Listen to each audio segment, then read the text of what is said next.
Conventional medicine has made the diagnosis of depression or anxiety basically the end of the road, with the only solution being to treat the chemical imbalance with the medication that they learned in their pharmacology, which is basically a medication course.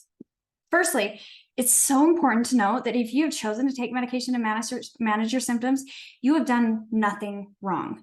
But one thing that may not have been told to you is that anxiety, depression, ADHD, ADD, so many other mental health, very common mental health conditions are actually symptoms and not the end of the road. There's actually a root cause of these symptoms. Pharmaceuticals might help you manage these symptoms, and you might feel like they're saving your life. I totally get you. And I am all for that if that is you. But I am also all about not just managing the symptoms, but being a detective to uncover what is actually happening and causing the issue. And putting attention and focus on that will not only help those symptoms actually go away, but it'll make so many aspects of your life so much better.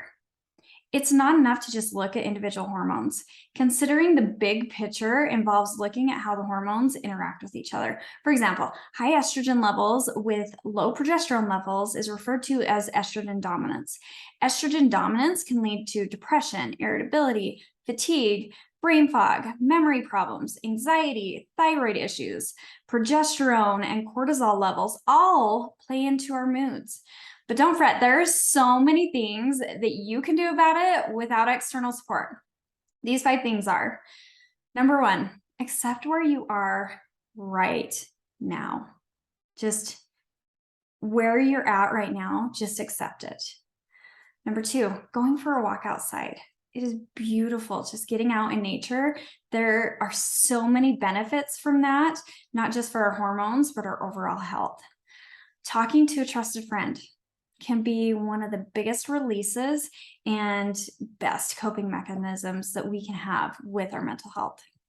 Practice gratitude. There are so many studies out there that show that gratitude really does enhance our quality of life. And then finally, nourishing your body.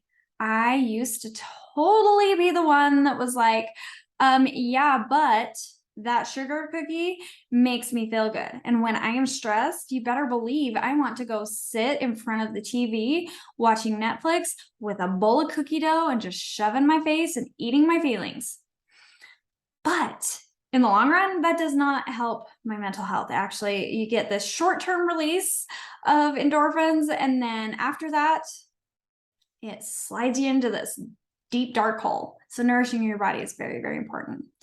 And then don't be afraid to get hormonal help. Accurately testing with using specialty labs and working with a professional who not only has treatment plans, but also helps you identify the root cause is so important. It's just like if you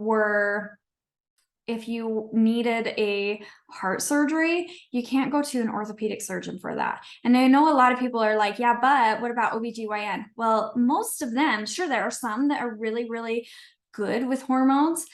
A lot of them are like, babies are my focus, and doing surgeries like hysterectomies are my focus. An endocrinologist, a lot of them are like, thyroid, I do thyroid and medication, or I do diabetes and medication with that. So finding somebody that works with hormones from a more natural root cause approach is very, very important. After working with Tina, who felt like she had lost herself and her fuse was so short, she was able to identify that her estrogen and progesterone balance was severely off. She was able to find enjoyment in her family again after we were able to get down to the root causes and help her have a plan that was going to make her feel like herself again.